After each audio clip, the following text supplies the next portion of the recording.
j'ai réfléchi un petit peu, j'ai regardé dans les livres si je pouvais faire quelque chose, mais dans les livres, il n'y avait rien parce que le clitoris, ça n'existait absolument pas. Moi, je suis urologue, on a une centaine de techniques pour réparer la moindre coup dure de la verge, mais le clitoris, quand on regarde, ça n'existe pas, ni dans la physiologie, ni dans l'anatomie. En étudiant cet organe, en le redécouvrant, je me suis aperçu qu'en fait, on pouvait parfaitement réparer cette excision, et donc j'ai pu mettre au point une technique qui maintenant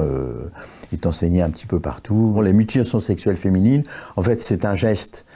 non demandé par la femme ou la petite fille qui va enlever une partie plus ou moins importante de son clitoris. C'est à la fois un geste qui paraît limité, mais ça a effectivement d'énormes conséquences parce que ça va mal cicatriser, ça va saigner, ça va concerner une partie extrêmement intime de son anatomie, et ça va avoir des conséquences sur sa vie sexuelle, sur l'image qu'elle a elle-même, sur la façon d'avoir des rapports, sur la façon d'être avec les autres, la façon d'accoucher. Et finalement, on s'aperçoit que ce geste théoriquement limité à un petit organe va avoir impacté totalement toute sa vie de femme.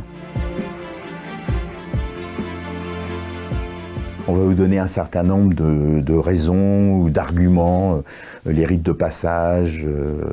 des rites d'initiation, des questions de pureté, etc. Enfin, tout ça ne vaut rien parce que le crime de départ, en fait, c'est une peur ancestrale qu'ont les hommes de la sexualité féminine. Ils ont trouvé il y a très très longtemps, puisque les momies égyptiennes étaient déjà excisées, que toucher à cet organe allait réellement avoir un impact très important, ce qui est le cas sur la personnalité et la sexualité féminine.